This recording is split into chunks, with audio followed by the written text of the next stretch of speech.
আমার বাসায় কিন্তু সবাই হচ্ছে গরুখোর, মানে সবার ফেভারিট হচ্ছে গরু। অভিনেত্রী আসনা হাবিব ভাবনা কয়েকদিন আগে সামাজিক যোগাযোগ মাধ্যমে গরুর ছবি পোস্ট করেছিলেন। সেই ছবির ক্যাপশন দিয়েছিলেন, আমার কান্নার শব্দ কি শোনা যায় তোমার শহরে। এরপরই ছড়িয়ে পড়ে ছবিটি। তার সঙ্গে ভাবনাকে নিয়ে কটাক্ষ শুরু করেন নেটিজেনরা।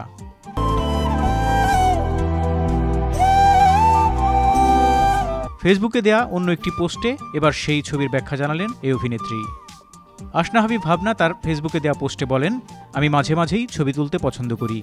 যখন কোনো দৃশ্য আমাকে ভাবতে বাধ্য করে সেটা মাঝে মাঝে ফেসবুকেও শেয়ার করি। আমার একটি ছবি যেখানে দেখা যাচ্ছে একটি পিকআপ ভ্যানে রোদে দাঁড়িয়ে একটি গরু, তার চোখ দিয়ে গড়িয়ে পড়ছে পানি। সেদিন ছিল তীব্র তাপদাহ। গরমে দীর্ঘ সময় থাকার ফলে অবলা প্রাণীটি ভীষণভাবে কাঁদছিল। বোবা প্রাণের কান্না আমাকে ছুঁয়ে যাচ্ছিল। ছবি তুলে আমার অনুভূতি প্রকাশ করি আমি ছবিটির ক্যাপশন দিয়েছি, আমার কান্নার শব্দ কি শোনা যায় তোমার শহরে। ব্যাস এতটুকুই। তারপর কিছু মানুষ শুরু করলেন আমাকে হেয় করা সামাজিক যোগাযোগ মাধ্যমে। লিখতে শুরু করলেন, আমি চামড়ার ব্যবসায়ী, আমি নিজে একটা গাভী, আমাকে লাথি মারতে মারতে ইন্ডিয়া পাঠানো উচিত। আরও কত নোংরা নোংরা কথা।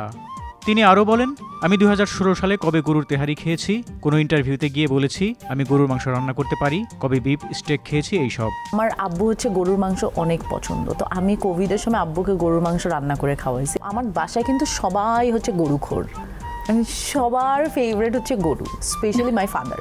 আমি কোথাও লিখিনি আমি গরুর মাংস খাই না বা বলিনি আপনারা গরুর মাংস খাবেন না।